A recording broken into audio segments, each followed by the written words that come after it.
नमस्कार दोस्तों, जय श्री कृष्णा। आप सभी का आपके अपने YouTube चैनल व्रत पूजन त्योहार में स्वागत, अभिनंदन। दोस्तों, हमारा चैनल एक नया चैनल है, इसीलिए एक छोटी सी रिक्वेस्ट है। अगर आप हमारे चैनल पर पहली बार आए हो तो चैनल को सब्सक्राइब जरूर कर देना और बेल आइकन प्रेस कर देना, ताकि आने वाले हर एक वीडियो का नोटिफिकेशन आपको मिल सके। इसी के साथ ही हम शुरू करते हैं आज का वीडियो। आज का यह वीडियो है श्रावण सोमवार व्रत कथा का। मगर इससे पहले एक छोटी सी बात और बता दें कि श्रावण के आखिरी सोमवार को महादेव जी को समर्पित प्रदोष व्रत भी है और महादेव जी की आराधना के लिए सोमवार का दिन सबसे खास माना जाता है। जो लोग सोमवार का व्रत रखते हैं उन्हें इस कथा का पाठ करना बेहद जरूरी होता है। हमारी आज की कथा कुछ इस प्रकार है। एक समय की बात है, किसी नगर में एक साहूकार रहता था। उसके घर में धन की कोई कमी न थी, लेकिन उसके कोई संतान न थी। इस कारण वह बड़ा ही दुखी था।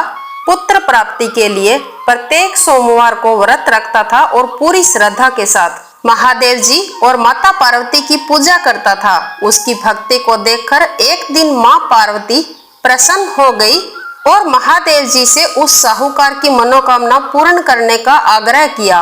माता पार्वती की यह इच्छा सुनकर महादेव जी ने कहा, हे पार्वती, इस संसार में हर प्राणी को उसके कर्मों का फल मिलता ही है और जिसके भाग्य में जो हो उसे भोगना ही पड़ता है।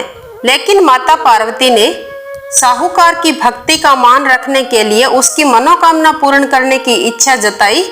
माता पार्वती के आग्रह पर महादेव जी ने साहूकार को पुत्र प्राप्ति का वरदान तो दिया, लेकिन साथ ही यह भी कहा कि उसके पुत्र की आयु केवल 12 वर्ष होगी। माता पार्वती और महादेव जी की बात को साहूकार सुन ही रहा था। यह बात सुनकर उसे इस बात की न तो ज्यादा खुशी हुई और ना ही दुख। वह तो पहले की भांति ही महादेव जी की पूजा करता रहा। कुछ समय पश्चात साहूकार के घर एक पुत्र का जन्म हुआ। वह बालक जब 11 वर्ष का हुआ तो उसे पढ़ने के लिए काशी भेज दिया गया। साहूकार ने अपने पुत्र के मामा को बुलाकर उसे बहुत सारा धन दिया और कहा कि तुम इस बालक को काशी विद्या प्राप्ति के लिए ले जाओ और मार्ग में यज्ञ करते जाना।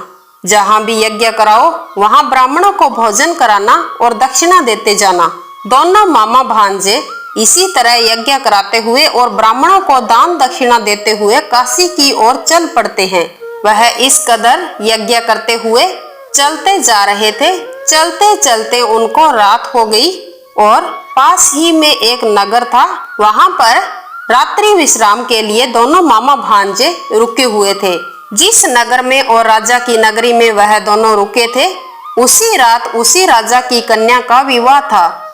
लेकिन जिस राजकुमार से विवाह होने वाला था वह एक आंख से काना था। राजकुमार के पिता ने अपने पुत्र के काना होने की बात छुपाने के लिए एक चाल सोची और साहूकार के पुत्र को देखकर उसके मन में एक विचार आया। उसने सोचा, क्यों न इस लड़के को दूल्हा बनाकर राजकुमारी से विवाह करा दूं। विवाह के बाद इसको धन देकर विदा कर दूंगा और राजकुमारी को अपने बेटे के साथ अपने नगर ले जाऊंगा। लड़के को दूल्हे के वस्त्र पहनाकर राजकुमारी से विवाह करा दिया गया। लेकिन साहूकार का पुत्र ईमानदार था। उसे यह बात कतई पसंद न थी और उसने मौका पाकर राजकुमारी की चुन्नी के पल्ले पर लिख दिया कि तुम्हारा विवाह तो मेरे साथ हुआ है, लेकिन जिस राजकुमार के संग तुम्हें भेजा जाएगा वह एक आंख से काना है और मैं तो काशी पढ़ने जा रहा हूँ। जब राजकुमारी ने चुन्नी पर लिखी बातें पढ़ी तो उसने अपने माता पिता को यह बात बताई। यह बात सुनकर राजा ने अपनी पुत्री को विदा नहीं किया और बारात वापस चली गई। दूसरी ओर साहूकार का लड़का और उसका मामा काशी पहुंचे। वहां जाकर उन्होंने यज्ञ किया। जिस दिन लड़के की आयु 12 साल की हुई उसी दिन यज्ञ रखा गया। लड़के ने अपने मामा से कहा कि मेरी तबीयत कुछ ठीक नहीं लग रही है। मामा ने कहा कि तुम अंदर जाकर सो जाओ। जैसे ही वह लड़का अंदर जाकर सोया, महादेव जी के वरदान अनुसार कुछ ही देर में उस बालक के प्राण निकल गए मृत भांजे को देख उसके मामा ने विलाप करना शुरू कर दिया। संयोगवश उसी समय महादेव जी और माता पार्वती उधर से जा रहे थे। पार्वती ने महादेव जी से कहा, हे स्वामी, मुझसे इसके रोने के स्वर सहन नहीं हो पा रहे हैं। आप इस व्यक्ति के कष्ट को अवश्य दूर करें। जब महादेव जी मृत बालक के समीप गए तो वह बोले कि यह उसी साहूकार का पुत्र है जिसे मैंने 12 वर्ष की आयु का वरदान दिया था। अब इसकी आयु पूरी हो चुकी है। लेकिन मात्र भाव से विभोर माता पार्वती ने कहा, हे महादेव, आप इस बालक को आयु देने की कृपा करें, अन्यथा इसके वियोग में इसके माता पिता भी तड़प तड़प कर मर जाएंगे। माता पार्वती के आग्रह पर महादेव जी ने उस लड़के को जीवित होने का वरदान दिया और महादेव जी का वरदान पाकर वह लड़का जीवित हो गया।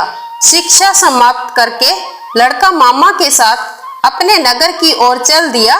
दोनों चलते चलते उसी नगर में पहुंचे जहां उसका विवाह हुआ था। उस नगर में भी उन्होंने यज्ञ का आयोजन किया। उस लड़के के ससुर ने उसे पहचान लिया और महल में ले जाकर उसकी खातिरदारी की और अपनी पुत्री को उसी लड़के के साथ विदा किया। इधर साहूकार और उसकी पत्नी भूखे प्यासे रहकर बेटे की प्रतीक्षा कर रहे थे। उन्होंने यह प्रण कर रखा था कि यदि उन्हें अपने बेटे की मृत्यु का समाचार मिला तो वह भी अपने प्राण त्याग देंगे। परंतु बेटे के जीवित होने का समाचार पाकर वह बेहद प्रसन्न हुए। उसी रात महादेव जी ने व्यापारी के स्वप्न में आकर कहा, हे श्रेष्ठी, मैंने आपके सोमवार के व्रत करने और व्रत कथा सुनने से प्रसन्न होकर आपके पुत्र को लंबी आयु प्रदान की है। इसी प्रकार जो कोई सोमवार का व्रत करता है या कथा सुनता और पढ़ता है तो उसके सभी दुख दूर होते हैं और समस्त मनोकामनाएं पूर्ण होती है। दोस्तों, यह थी हमारी आज की कथा। अगर अच्छी लगी है तो इसे लाइक करना, अपने दोस्तों के साथ शेयर करना। अगर आप हमारे चैनल पर पहली बार आए हो तो चैनल को सब्सक्राइब जरूर करना और बेल आइकन प्रेस कर देना ताकि आने वाले हर एक वीडियो का नोटिफिकेशन मिल सके। इसी के साथ ही हम आपसे विदा लेते हैं। वंदे मातरम। जय श्री कृष्णा।